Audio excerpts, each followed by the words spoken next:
Batwoman Season 1. This is the spoiler review. I have a review on my blog, soundingbettermyhead.com. There's still a few spoilers in there, but I try not to go too crazy with them. Say that for this review. I ended up giving the show a 2.5 out of 5. Pretty happy with that rating. Just about any time you're starting a new show, it's usually hard for them to knock it out of the park in the first season. There's usually pretty rare exceptions, but a lot of shows take time to get their footing, and this is one of them. We get a lot of the stuff you would expect from an Arrowverse show, but they do have their own unique take on a few things. They get a little dark at times, almost a little bit like the Gotham television series that was on Fox. There's a little mutilation, face cutting. There's some stuff you don't usually see in a lot of the other CW shows. Thing that's going to make or break a show like this is going to be a star, and in this case we have Ruby Rose playing Batwoman. She did a fair job. She's not the most super established actress, but she was a big name in her own right.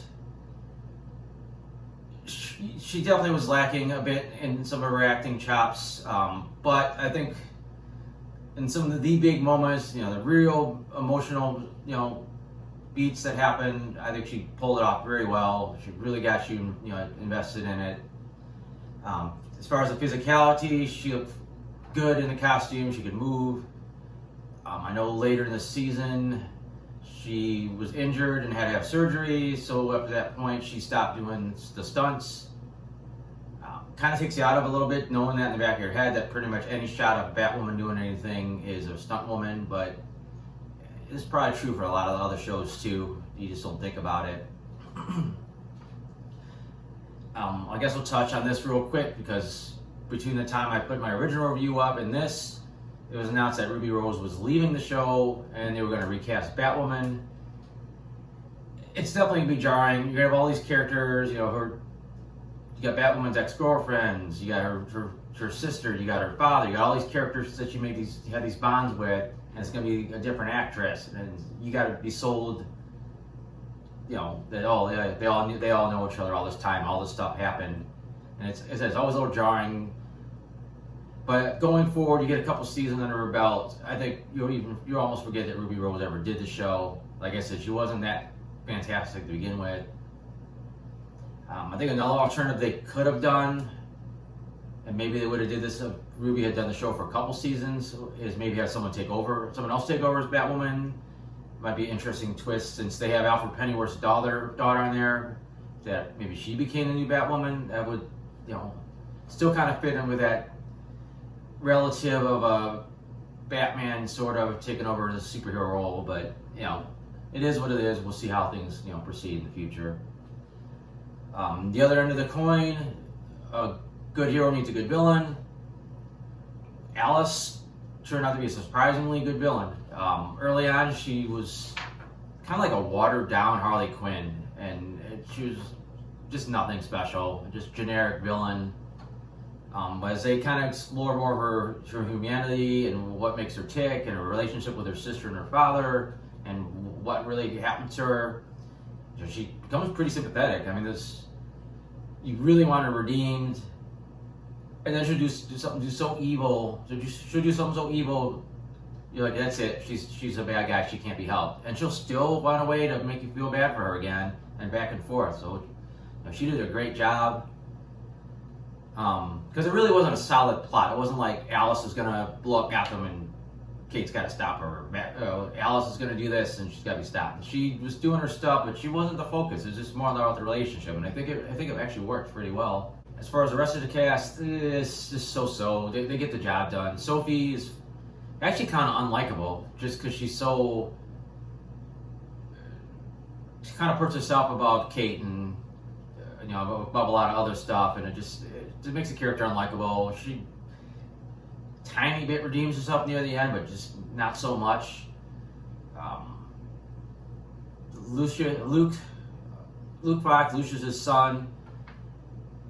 Actually, I thought he'd be better than he was. He's supposed to be Batwoman's support, but he seemed like spent a lot of time kind of fighting against her more than you would expect and telling her what not to do, and she basically just never listened to him. They never really gelled the way you would see them. Like, he was kind of her Cisco, if you want to take like Flash reference, you know, Flash comparison.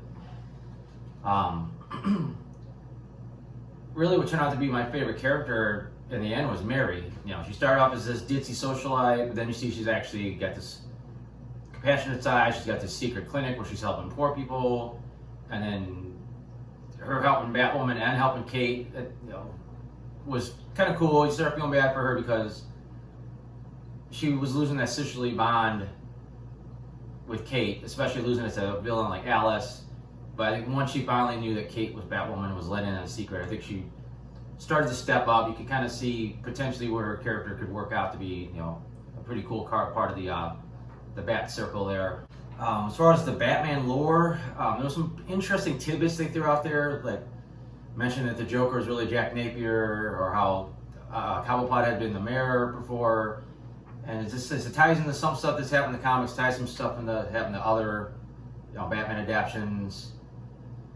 So they really didn't get to play in the playground too much outside a few mentions and a couple mediocre villains. We'll see where they take it going forward, how they take their own, you know, spin on this stuff. One of my biggest complaints is the Batsuit itself. I'm fine with the Batsuit being bulletproof. You know, there's been plenty of things now we see Batman can take a bullet and be all right. But especially with Kate being a rookie and learning the ropes, for her to be able to, you know, at least get shot and not die is important. You don't want her, you know, be realistic that she can't just be Batman to day one. But they got to the point where the suit's virtually indestructible. You know, it takes like some kind of special high-tech rail gun or some other weapon that's like super rare to be able to penetrate the suit.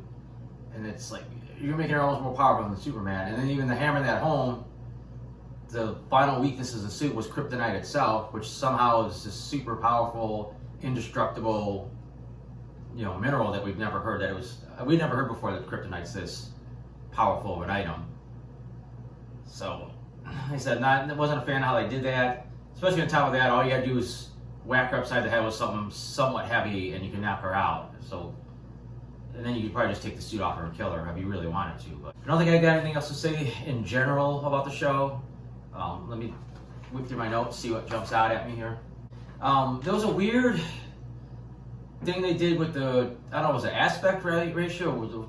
They always seemed there was a little blurry thing at the top and I think maybe even the bottom of the screen. I don't know what that was, or maybe it was my TV was interpreting something weird, but it was a strange, kind of strange look, but I guess it worked to make the show feel a little different than some of the other stuff on the CW network. Thought the Batcave was surprisingly small. It was just this little room underneath the Wayne Tower. Maybe we'll see that there's a bigger Batcave with like the Batmobile and all the really cool shit over like under Wayne Manor. I don't know. That could be a season 2 thing. I had a complaint early on, but they finally rectified it. Is that Kate had a motorcycle and she rode it as Kate and she rode it as Batwoman. It just seemed like a dead giveaway. If you suspect Kate's Batwoman and then you see the Batcycle whipping by and it's Kate's motorcycle. At least later in the season she got a special bike, even though it really didn't look like a Batcycle per se. Another thing happened this season, quite a few people by the end of the season figured out that she was Batwoman, which is fine. That seems to happen, you know, with all these superhero shows. But it seemed like Batman's ID was pretty heavily guarded, and now through Kate and a few other odds and ends, it seems like now everybody knows Bruce Wayne is Batman. So his big super duper secret is kind of out there more than it should be, just because of, you know, Kate. It'd almost be better Bruce had died and it's not that big of a deal that his secret was revealed. But I'll get back to the Bruce Wayne thing here at the season finale recap, which I also mention now. This season was meant to be 22 episodes. Because of the COVID-19, they had to end things early. They did manage to do 20 episodes instead, and I think it worked out pretty well. Like I said, since it wasn't such this main plot about stopping the bad guy as you normally would get, it didn't feel as much was left on the table, and what they do end with feels like a natural cliffhanger. But again, I'll talk about it more when I get to that episode. Wasn't a fan of the way they did Tommy Elliott. He's just kind of a scrawny douche. when he eventually becomes Hush, he looked decent, but still, he wasn't that big of a dude. It's just nothing about him really impressed me at all. As far as the Rogues Gallery this season, there are a lot of just nobodies or little known Batman villains. So again, I can live with that for the first season, but you do want to eventually see her go up against somebody cool. Interesting that they killed off Lucius Fox. It would have been nice to see him at some point. I believe they mentioned that Alfred was dead as well, so kind of a couple key characters apparently we're never going to see. One good thing, I'm glad that they dropped the first episode. Batwoman did this voiceover where she was like writing the Bruce, and I was worried they were going to do that all season, like that was going to be their little thing, like she does this little Dear Bruce about her adventures, but we really didn't see it very much, and I was glad that they dropped it because I don't think it added anything to the show. Wasn't sure how I felt about the Jacob's character, her father. There'd be times it's like he started to get a little more likable, a little bit more sympathetic, but for the most part he was just an asshole that hated Batwoman vigilantes. By the way, random fact, he was originally cast to play Wolverine in the first X-Men movie, and he had to drop out because he was still working on Mission Impossible. So we got Hugh Jackman instead, and Dougray Scott ends up eventually on Batwoman. We had the crossover. Interesting seeing her end up being the Earth 99 Batman. It was great seeing Kevin Conroy get to finally do a live-action Bruce Wayne, but he really needed to do a whole lot, and he ended up getting kicked once and got electrocuted and died. So didn't get as much mileage out of the character as we got. I would have liked. It was kind of fun seeing a more of a hard-ass version of Luke Fox, but we didn't get to see a whole ton of a lot of stuff from that interaction. Loved seeing Brandon Routh back as Superman. He just embodies the character so well. There was a couple of nice nods at Superman Returns and a couple of Superman 3. Not 100% sure where it would fit in canon, but it was still pretty cool with what they did with that. Still doesn't seem like they had any real good reason to have an alternate Earth version of Rory from Legends of Tomorrow. It's just goofy. Just I don't know. It's just their way to keep the cast from not being involved in the crossover, even though Adam was there and Sarah was there. I don't know. It was just an odd choice, especially because he wasn't really any different than the Heat Wave that we know. Dug the episode with the Earth 99. I think she was Earth 99 version of Alice or Beth. Obviously, you figured there was going to be a tragic end, which took us a couple episodes, but yeah, but led to some amazing emotional sequences, especially with Kate and her Alice at that end of her life supposedly. But interesting twist with Kate killing Cartwright. Especially, it was kind of fun to watch Alice and her team up, and you basically got the heroes had killed somebody and had to bury a body, which is something you don't get to see too often in a superhero show. And then another heartbreaking moment where it looked like on some level Alice and Kate were about to bond again, and then she betrays her and gets her locked in Arkham, which was pretty much the final straw for Alice being any type of a good guy or some type of semblance of normal. And that's finally the season finale. One big thing I wanted to point out, one thing I wanted to point out was that the thing that kept from selling it properly as a finale was it was just another villain of the week story. It seemed like a real finale you would have went up with against a bigger character instead of just some random football player that broke out of Arkham.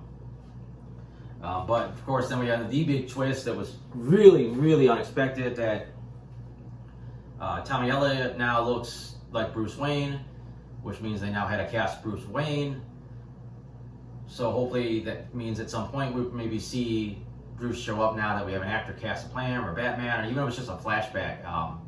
That leaves a lot of possibilities besides having an evil Bruce Wayne infiltrating our heroes.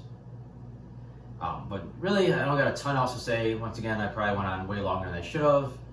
I'm hoping to have a review for Supergirl Season 5 up tomorrow. spoiler review. And that's about all I got. Thanks for watching.